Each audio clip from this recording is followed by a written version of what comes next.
Before we get into the video, could everyone please subscribe to my channel? Thank you so much. An abandoned mail-order bride was left in a snowstorm with no shoes until a Lakota warrior wrapped her in his cloak. What? You're not pure. The words cracked through the frozen air like a rifle shot.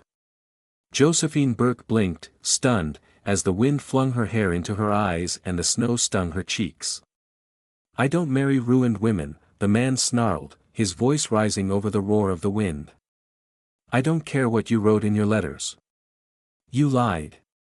You're damaged goods, and I don't hitch myself to shame. Jo opened her mouth, breath trembling. I never lied. I told you I taught school, that I had no family left. You left out that someone else's hands had already been on you, he spat, his lip curling. You think a man like me would marry a woman with a past? I paid for purity.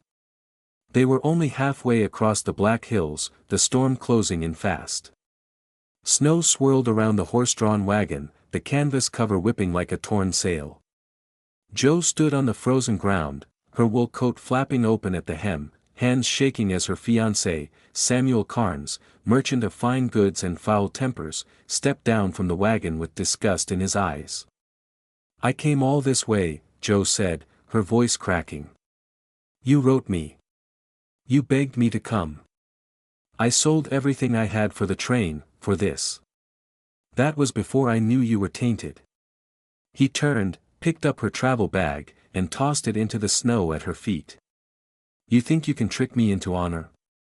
I won't be shackled to a woman who was someone else's first. You're nothing but a fraud in a corset. Jo gasped as he shoved her backward hard. Her feet slipped on the packed snow, and she tumbled to her knees, landing with a dull thud that jarred her spine. The cold bit through her gloves and into her bones. Samuel mounted his horse without another glance, yanked the reins, and turned back toward the trail they had come from. Find your way back if you can, he called over his shoulder. Or don't. Doesn't matter to me. And then he was gone, swallowed by the white. Jo sat frozen for a moment, not from the cold but from the sheer brutality of what had just happened. Her ears rang, her mouth tasted of blood and disbelief. She looked around at the endless, unforgiving snow and the gray sky pressing low above her. Samuel, she screamed, her voice cracking. Samuel, please. No answer. She stumbled to her feet, grabbed her bag, and staggered forward, trying to follow the tracks his horse had left.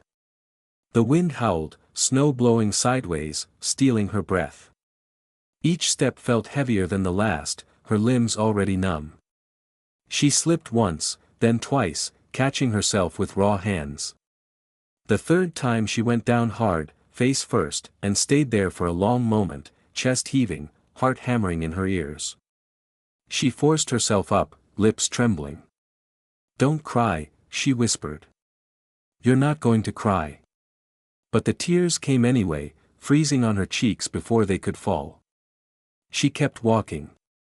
The sky was a blur, the horizon lost, trees in the distance vanished. Behind walls of white, her feet burned, then stopped burning altogether. It was not until she stumbled again and fell flat on her back that she noticed her boots were gone. She sat up gasping and looked down, her feet were bare, bloodied, the toes blue-tinged and raw. Her shoes had slipped off at some point, sucked away by the snow, and she had not even noticed. The pain had faded into numbness so quickly it frightened her. She laughed, then a sharp broken sound. Of course, she muttered, of course you took my dignity and my shoes. Her voice echoed, empty, lost in the storm. She tried to rise again, but her legs buckled beneath her. She dropped to her knees, then collapsed to her side, snow rising up to meet her like a pillow, soft and merciless. Her vision blurred, the cold crept into her lungs. Her body began to shake, then stilled. Somewhere in her fading mind, she remembered reading that people who froze to death often felt warm at the end. She wondered if that would be her, abandoned, barefoot, bleeding into snow, left to die in a place no one would find her. She closed her eyes and waited. The snow had begun to settle like a shroud when the wolf came, white against white. It moved soundlessly through the drifts, its breath a pale fog in the frigid air. Eyes like amber fire blinked once, twice, then locked onto the crumpled shape lying in the snow. Josephine did not stir. Behind the wolf came the man, tall, broad-shouldered, wrapped in a heavy cloak made of stitched pelts and bone toggles. His face was darkened by wind and sun, framed by thick black hair tied loosely behind his neck. He moved with the silence of the wild, no crunch, no breath wasted. When he knelt beside her, his fingers were cautious but sure. The man pressed 2 fingers against the side of her throat, then studied the blue beneath her fingernails and the blood on her bare feet.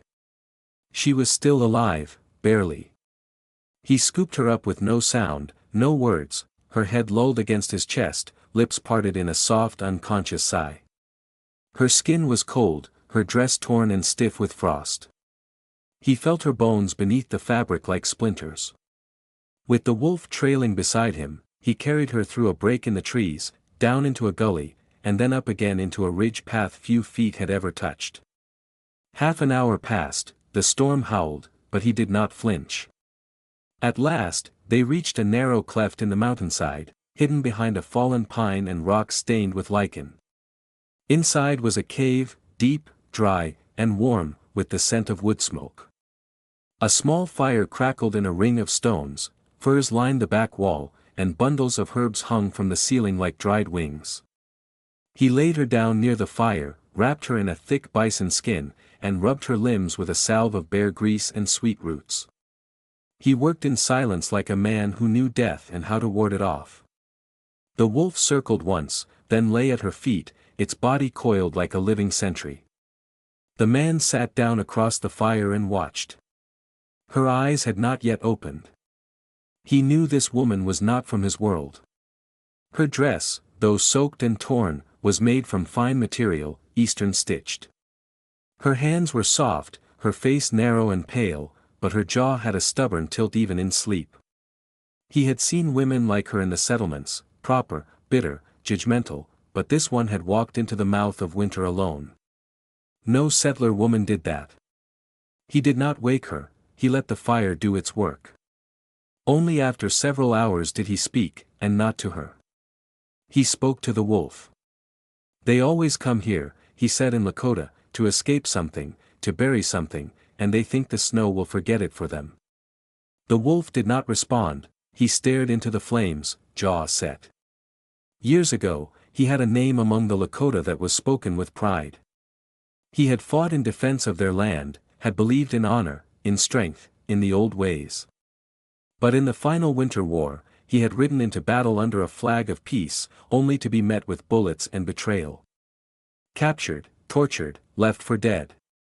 When he returned, scarred and broken, his people turned their backs. They called him traitor, said he had spoken things to the soldiers, things that got brothers and cousins killed. He had not, but he did not beg to be believed. He left, walked into the hills, and did not return. He had lived there since, with the wolves, with the trees, with silence. No laws, no tribe, no lies. And now here she was, another stray, another soul cast off. He did not know her story, but he would keep her alive, that much he owed no one but himself. The first thing she noticed was the fire. It cracked softly nearby, casting shadows on the stone walls around her. The air smelled of smoke and cedar, of something earthy and strange, but not unpleasant. Her eyes fluttered open, dry and stinging, and for a moment she lay still, listening to the quiet pop of flame and the wind moaning faintly beyond rock. Then she sat up fast, her body screamed in protest, and she cried out, clutching the heavy fur draped around her shoulders. She looked down and saw that her feet were wrapped in linen and something that looked like softened leather. Her coat had been removed. Her hands trembled. A low grunt came from the far side of the fire. She turned, a man sat cross-legged beside the flames, half in shadow. His cloak of furs hung loose, revealing a broad chest and arms carved by weather and work. His face was hard, unreadable, with dark eyes that studied her like a wild animal deciding whether to approach. Behind him, a white wolf lay still, golden eyes trained on her. Joe froze. "Who are you?" she asked, voice brittle. The man pointed to a wooden bowl at her side. "Eat," he said, then after a pause, "Warm, stay." She stared at him. "Do you speak English?" The man gave no answer. Her heart pounded. "Where am I?" Still silence. "I have to leave," she said, gathering the edge of the fur around her. "I have to go back. There's a town not far." "Storm," he said. Setting her off, no road, no mercy, she rose, ignoring the pain in her legs, but her knees buckled. She fell against the wall with a groan. The man stood, crossed the space between them in 2 quiet steps. She flinched, but he only lifted her gently and placed her back beside the fire. "I am not your prisoner," she snapped. "No," he said simply, "you are cold." She glared at him, lips tight. "They think I'm weak, that I ran, that I begged. I didn't. He left me." The man said nothing. Joe's voice broke. "They'll be telling lies already. They'll say I seduced him, that I deserved it. I have to go back. I have to clear my name." The man crouched and stirred the fire with a stick, eyes distant. Then, in a voice like gravel and snow, he said, "Honor does not live in places where people laugh at another's pain." She blinked. "What?" He didn't repeat it. She sat still, stunned, the words echoing in her head. They stayed like that for a long time, 2 strangers seated by firelight, separated by silence and lives neither could imagine. The wolf huffed once, shifted closer to its master's knee. Joe looked down at the bowl beside her. Steam still rose from the thick stew inside, meat, herbs, and something else that smelled sharp and old. She lifted the spoon with trembling hands and ate. The man did not smile, he simply watched. And so began the strange rhythm of days. They said little. She could walk only a few feet at first, then a little more. He gave her space but always watched. She kept to one side of the fire, he kept to the other. He would vanish at dawn and return at dusk with roots, meat, and firewood. She would heat the stones and prepare what little she knew to cook. They did not trust, but they did not leave, 2 souls with nowhere else to go. The snow outside fell soft as ash, settling onto the pines like powdered ghosts. The wind had died sometime after dusk, leaving behind only the faint sigh of the forest and the low hum of the fire. Inside the cave, the flames burned steady, casting amber light across stone walls and the shadows that had learned to live there. Joe sat cross-legged on a bed of furs, the edges stitched with worn sinew. She held a carved wooden bowl between her palms, letting the warmth seep into her skin. Steam rose in slow ribbons from the stew, elk, she guessed, though she had stopped asking days ago. It didn't matter, not anymore. Across from her, Scott sat hunched over a long knife, sharpening the blade with deliberate, even strokes. His hands were stained and calloused, his focus unwavering. It was a motion she had seen him repeat a dozen times, and yet it still mesmerized her.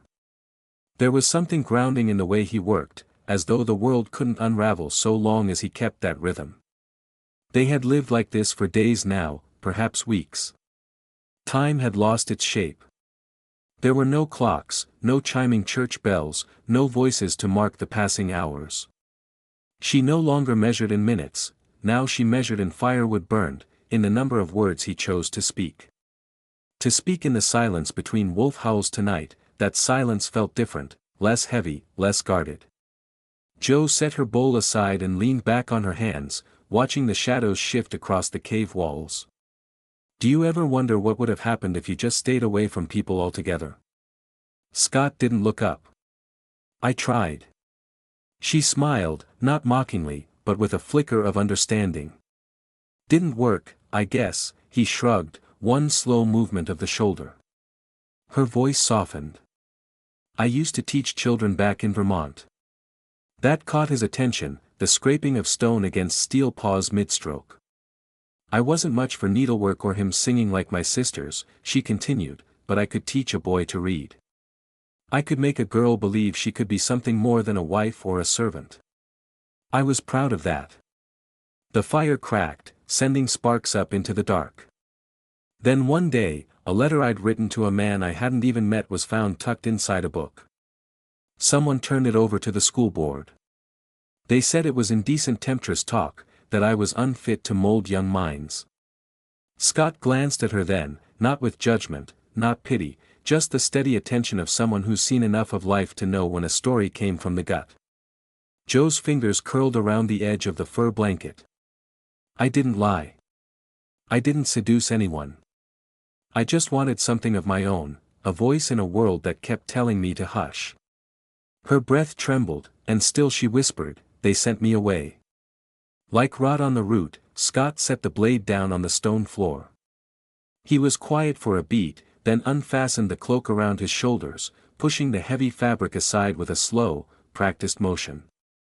He tugged down the front of his tunic, exposing a chest marked not just by wind and war, but by betrayal. From shoulder to ribs, a jagged scar curved like a lash across his skin, puckered, deep, angry. Joe gasped softly. What happened? He didn't answer at first. When he did, his voice was quiet. Peace flag, winter of '76. I rode with 6 others to speak to the blue coats, no weapons, just voices. Her eyes widened. They shot first. She stared. I crawled for 3 days, found my way back. His jaw tightened. They thought I told the soldiers where to aim, where to strike. Her breath hitched. You didn't. No, he said simply, but they needed someone to blame.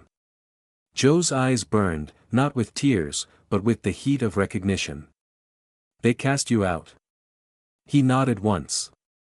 They burned my desk, she said, threw my books into the street. The fire between them crackled louder, and something shifted, not pity, not forgiveness, kinship. Joe reached over and broke the last piece of flatbread in her bowl, held it out to him, a quiet offering. Scott took it, their fingers brushed, warm, rough, real. For a long moment, they sat in silence, not empty silence, but one rich with unspoken truths. The cave didn't feel like a prison anymore, it felt like shelter, like the world had been stripped down to its bones, and what was left was something true. Joe looked into the fire, her voice a whisper. They thought we were dangerous. Scar's gaze stayed on the flame. They were right. In that flickering light, they were no longer white and red, no longer a school teacher and an outcast, no longer broken. They were survivors, and they had found each other. It was late afternoon when she saw them just beyond the edge of the ridge, their figures moving slowly through the forest like ants along a crooked line. Wagons. Joe stood on a high slope, breath sharp in the cold, eyes fixed on the distant shimmer of sunlight glinting off canvas and steel. There was no mistaking it, a supply run from the nearest town. She could hear the faint clink of harnesses, the crunch of wheels over frost-hardened ground. Her heart pounded. Behind her, the wolf gave a low huff. Beside her, Scar stood with his arms crossed, gaze already narrowed on what she'd seen. It's the town, she said quietly. They're just a few miles off. I can make it before nightfall. Scar said nothing. Joe turned to face him. I need to go. He studied her face, her resolve, the light that had returned to her eyes in the weeks they'd spent together. You are safe here, he said. She nodded. I know. You are not ready for them. I was not ready for him either, she replied. Scar's jaw tightened. Joe stepped forward, voice steady. I will not live like a shadow, hiding in caves, afraid of what others think of me. They took my name, my story. I'm going back to claim it. They will not listen. Then let them say it to my face. Her voice rose. Let them call me a fool and everything else they whispered behind curtains. I'd rather be seen and hated than invisible and pitted. Scar's brows drew low. They will hurt you. They already did, she said, but they will not do it without looking me in the eye this time. A long silence followed. The snow between them seemed to still. Scar turned away, looked toward the trees. Jo waited, her hands curling at her sides. Say something, he said. He said nothing. When he finally looked back, his eyes were darker than the sky behind her. You do not need to prove yourself to people who would leave you to die, he said. I'm not doing it for them, she answered. I'm doing it for me. He gave a single nod, sharp and tight. Then go. Jo flinched just slightly. I thought you might stop me. I don't own you. She lowered her gaze. No, you don't. She gathered what little she had, wool gloves, a small satchel, a strip of dried meat he'd packed without a word, and stepped past him. The wolf stood as she did, eyes flicking between them. Thank you, she said softly. Scar did not respond. She looked at him one last time. He stood still, framed by snow and trees, as unmoving as the mountain. Jo turned and walked away. Scar watched her go, arms at his sides, fists clenched just enough for the bones to show through the skin. He did not follow, did not call her back. But long after her footsteps faded into the hush of winter, he stood there, eyes locked on the place where she had vanished. The town looked smaller than she remembered as Jo walked through the snow-packed main street. Heads turned, conversation stopped, children were pulled inside by their mothers, and shop doors closed a little too quickly. The silence had a weight to it, thicker than judgment, colder than wind. She kept her chin high, her step steady. She had changed since they last saw her, her face more drawn, her eyes darker, her body leaner. But it was not just the weeks in the mountains that set her apart now, it was the way she moved, like someone who had already survived the worst. She reached the square and stopped. A group of men stood in front of the general store. One of them stepped forward, sneering, well, look what the wolves dragged in. Jo didn't flinch. A woman on the porch gasped, that's her, the one who ran off with that savage. Another voice shouted from across the street, you sleep with animals, you turn into one. Laughter rose, harsh and ugly. Then someone threw the first stone. It struck her shoulder, not hard, but enough to make her stagger. More followed, snowballs packed with ice, a chunk of mud, a half-rotten apple. Her bonnet was torn from her head by a boy no older than 10. He whooped as it flew into the snow, then shouted, witch. Still, Jo did not run. She stood there, cheeks burning, eyes bright with fury, chest heaving. I came back, she shouted, not for your forgiveness, but for the truth. A man spat, the truth is you're nothing but in a fur coat. Another voice hissed, where's your Indian now, girl? Where's your hero? And then the wind shifted. A silence fell so suddenly it rang louder than the shouting before it. From the tree lean behind the church, a figure emerged. He walked slowly, cloak dragging in the snow, the great white wolf beside him like a shadow with teeth. Eyes followed his every step, wide and uncertain. Jo turned, breath caught in her throat. Ska moved through the crowd like smoke, and the people parted without knowing why. When he reached her, he didn't speak at first. He simply reached down and pulled her to her feet, his hands gentle, his eyes fierce. Then, with deliberate care, he took off his cloak and wrapped it around her shoulders. Facing the crowd, he spoke with a voice that did not shout yet struck like thunder. You left her in the snow, he looked at each face in turn. You fed her to the cold, to the dark, because you were afraid of her strength. No one answered. She survived, and you mock her for it. Someone whispered, she's not one of us, she was never yours. Ska said, and you were never hers. He stepped forward, placing himself between Jo and the mob. But she is mine, he said quietly, not owned, not claimed, chosen. The words fell like stones in water. Joe stared up at him, tears forming not from pain but from something older, deeper, recognition, home. And for the first time, the townspeople, those who had called her names, who had thrown stones, looked away. There are some truths you cannot spit at, some loves you cannot shame. Scott turned to her, are you ready? She nodded, and together they walked away through the square, past the wagons, past the stairs. The snow fell gently around them, and no one dared follow, not because of fear, but because something sacred had passed through their midst, and none of them could touch it. They never looked back, not once, as they left the edge of the town behind. The silence between them was not heavy, it was complete, the kind that comes after something final, something chosen. Snow crunched beneath their boots. The white wolf moved ahead, tail flicking through the trees like a banner. Sky walked with his usual calm, but Joe sensed something gentler in the set of his shoulders. She followed him without question, every step taking her farther from a world that had never truly welcomed her and closer to one that did not ask her to explain herself. By dusk, they had reached the mountains again. This time, they did not return to the old cave, instead, they climbed higher through a grove of evergreens to a ridge where the sun broke open the sky each morning. There, with stone and timber, they built a new shelter, wider, warmer, with a view of the valley far below. Joe worked beside him, learning with her hands what he had long known with his bones. She stitched leather with sinew, learned which herbs soothed wounds and which ones summoned sleep.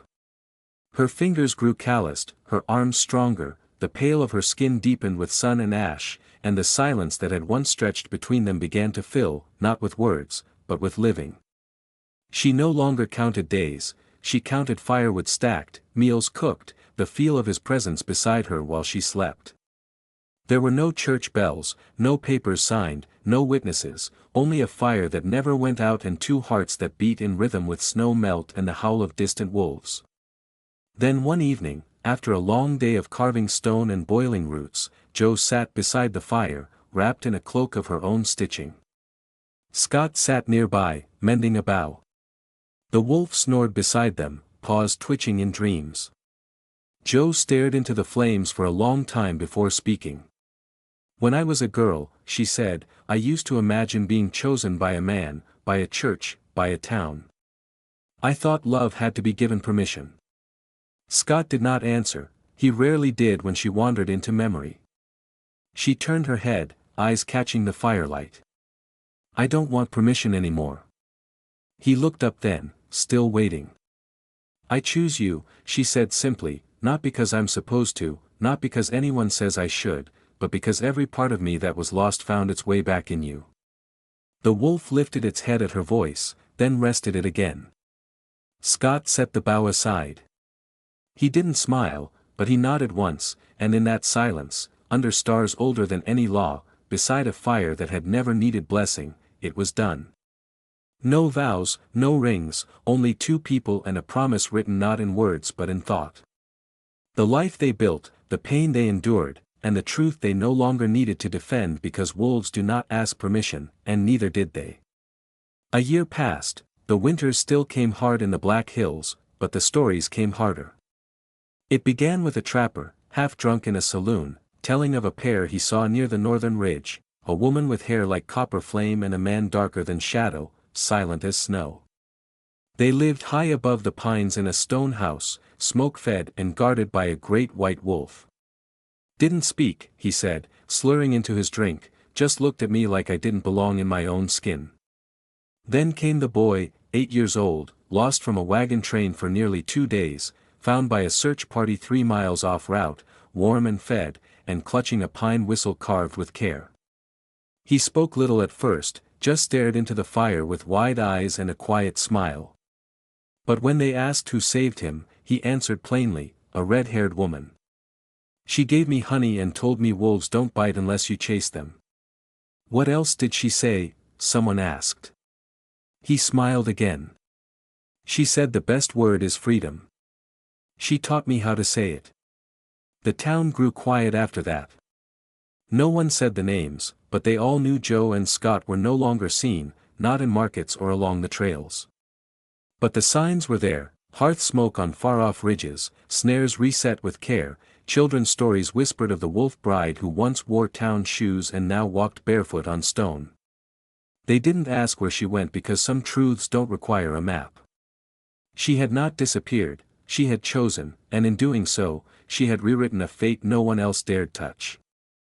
There were no pictures, no markers, no record in church ledgers or county books, but there was memory in the eyes of the boy who now carried a whistle on a string, in the weary silence of hunters who never dared set traps in that part of the woods again, and in the words left behind by a mail carrier who once braved the pass and saw two figures dancing around a fire under a moonlit sky. No music but the wind, no audience but the wolves. They were not ghosts, they were alive, and they had built something beyond forgiveness, beyond law, beyond shame, a life not handed down or bargained for, a life claimed, a home forged by scarred hands and stitched with quiet devotion. And so, when the snow fell again, heavier than the year before, those who remembered told their children, "They don't live in our world anymore." And the wiser ones added softly, "They live in the world they chose because wolves don't ask permission, and love, when it's real, never has to." If this story moved you, if you believe love belongs to the brave, not the perfect, then you've just stepped into the kind of world we live for here at Wild West Love Stories. We don't just tell tales of the frontier, we give voice to the hearts that history forgot. From outlawed romance to snowbound redemption, we honor every woman who stood her ground and every man who loved her without permission. Subscribe now to join us on more journeys through firelight, freedom, and the kind of love that outlives time. Hit the bell so you never miss a story forged in the wild and remembered in the heart.